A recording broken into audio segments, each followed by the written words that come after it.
Good evening tonight from Havana, Cuba, where history has just been made. President Obama touching down, Air Force One landing here in Havana, an image unimaginable not long ago. The first president to visit Cuba since Calvin Coolidge in 1928. And while here, we will have the exclusive interview with President Obama. The president's visit does not come without controversy, without risk. He will meet privately with President Raul Castro, and he will speak directly to the Cuban people first in a televised speech. The first family is here, the First Lady and their daughters, and the Cuban people are welcoming them with open arms. As many here now ask, and as many Americans wonder back home, how far will the president go with what he says here about a communist government, about human rights, and about the freedoms of ordinary Cubans? President Obama landing here in Cuba late today, making history. Just 90 miles from the U.S., he is the first president to visit Cuba in 88 years. It comes a little more than a year after the president announced the U.S. would begin normalizing relations with Cuba, a thaw decades after the Cold War ended. When we sat down with the president the first time, we asked him if this day was coming. Will you visit Cuba in your final 2 years as president? You know, I don't have any current plans to visit Cuba. Not ruling it out? Well, let's see how things evolve. After that first interview, we brought you to Cuba, driving to find the former U.S. embassy here, stripped of its title and shut down after Fidel Castro took power.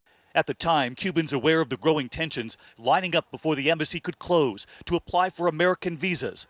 The wait list, months long. But outside the old embassy this past year, we witnessed the first signs of the thaw. You can see the heavy security behind me, the officers on the corner here. We were here as members of the U.S. delegation arrived a short time ago because there is great hope that this will soon become the U.S. embassy again. And tonight, the embassy is now open again. And on his first night here, it will be among President Obama's first stops. 11 million people live here in Cuba, on average making just $20 a month. By some estimates, just 5% have internet access in their homes.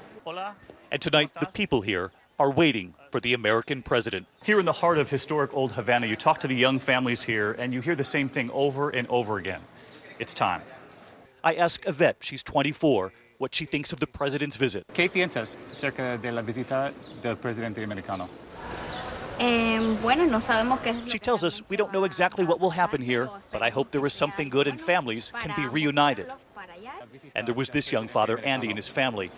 He tells us it's good that Cuba and the U.S. can now get along, and he reveals he has family he would love to visit in Louisiana.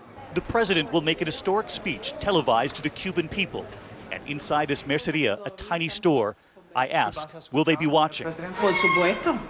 And what if the president offers tough words about change that must come here? Si las palabras son difícil para su presidente, ¿qué piensas? Of course, she tells us she'll be listening, and we are prepared for anything the president has to say. On the streets here, scenes frozen in time. The American cars from the 1950s. The road to Havana paved with glory for rebel chieftain Fidel Castro. When Fidel Castro took power in 1959, he shut down imports of American cars. 60,000 vintage cars still driven here. The cars, a symbol of an economy in slow motion for decades, still controlled by a communist government. And there are still arrests here, dissidents who speak out about their own government. President Obama aware of criticism from some back home that the embargo should not be lifted, and we will ask him about that while here. But already, more Americans are now visiting Cuba for cultural exchanges. Simply coming for tourism is not yet allowed. Flights from America will soon resume. There is a bidding war among airlines already. And tonight, Starwood Hotels and Resorts just announcing they will renovate and operate 3 hotels here. The Monte Carlo of the Americas. More than half a century ago, Cuba was a tourist mecca for Americans, the nightclubs, the gambling. But now, it's President Obama's gamble. Will restoring relations and pushing for a more open economy actually give Cubans a new voice? As many Americans back home wait to visit as tourists again, to see the culture frozen in time in those American cars, we asked, with no American parts allowed in for decades, who fixes them and how? Mechanics who improvise. A 53 Plymouth. Mercedes-Benz. In that car, now a Mercedes engine. And we wondered how much of the car is original. ¿Cuántas partes en este coche son original? He answers with a smile, just the body and the transmission. Rebuilding it all on their own. As an American president now arrives, many ask what will change here and how far will he go in private with President Castro, and in public before the Cuban people. The president has already acknowledged that the embargo will likely not be lifted here in Cuba until the next president. And we'll ask him about some of the criticism back home that embargo shouldn't be lifted at all.